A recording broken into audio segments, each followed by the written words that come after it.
ngo abana bari basigaye ngisure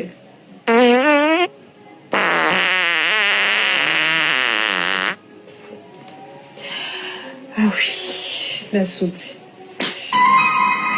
ndasuze neza usa ntiwavutse nuko mushiki wa shetani rero ubibagiye abana bamwita papa yaragenda akabatora ngo na voxi yiwe yirabura akabatora ku ishure mu gatondo muhira expansive musuzi uvuga umusuzi w'abagwiza atunga uvuga muri silence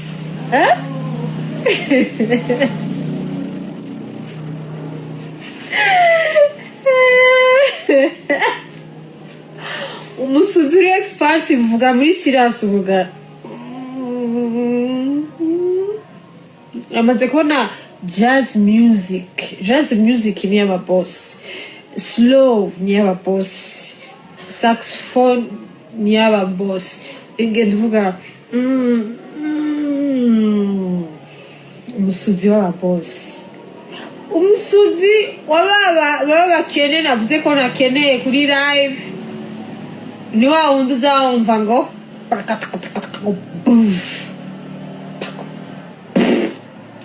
sawa rero ujya mu mushiki wa shetani umutipe wanje sindigeze ndamutuka genda mubanje amatagisi y'abana banje yo yasize uze kuntu ndaguha amakuru yose ubwo nari karishima ngo arose umugabo uwo mugabo twatuzi kagiye kwivuza depression yari mu kumwica hano uwo mukobwa ntamenyere wesha ntumenyera ati ngo twarabanye uwo twatangwanye mfite imyaka 16 n'umushaka kubyura ikesi yiwe ntabwo yosubira kumubona ariko nikakaminge down muko twumvikane je ntusige mu biganiro byayo sindagomba kuvuga amantuze yiwe ariko ndayazana kuko ndabonye intuze interview yakoze ashaka kumenyera sha ntumenyere ntabwo ndi wiwanyu tugenda ushindwe urege kwa jina la Yesu sindi wiwanyu kandi yagiye kunsigama muko itondesha aho twaraharenze je twatanguranye mfite imyaka 16 mukobwa mfite imyaka 16 tubyaranye gatatu umwana wacu wambara afite imyaka 17 uwa kabiri w'umuhungu afite imyaka 10 mu kwa gatatu akwiza umwaka 11 umwana wa gatatu twatandukanye fita afite imyaka 6 agomba kwiza imyaka muko calm down iya Amerika urukura ironda hari gutoye jabu kuko ngiye kubyura ikesi yaho twatangwanye mfite 16 uwo mugabo wawe yohera mu gashosha hano muri Amerika barabika amakesi sha calm down umubwire iyi interview yose kuko ntazosige mushantunze ntukamenye ubwo rero yazara ese ntiyakubwiye ko yari afite umurabere ari we yaragiye kumwica n'uburozi ariko bakobwa muzi guhendwa bakobwa muri Afrika jamezi esha mukonda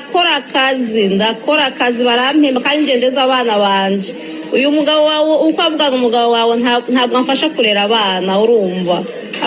afite amadeni muri leta ariko mbega umukobwa wesha calm down kandi kira ntuzasuye kunsiga muri interview ya uragashindwa ushindwa urege tena urege kabisa Achengo ndaramutuce we nico gituma mwandika mufuta ama message okay uwo mugabo wawe ndamuboroce uzurabeje ko ngirane we ai mukobwa ayo mahera yose mwakoresheje ubukwe ni mama we yarungikira se wiwe kuko imyaka 3 uwo mugabo iheze ntabwo yakora akazi we guma hamwe mukobwa guma hamwe ma interview kurabesha ngo batumanye umwaka n'inusu nta mwaka n'inusu mumaranye ai mbega umukobwa besha we calm down ama interview yawe ntuzosubire kunsiga mu izina never don't add me in ushindwe urege kabisa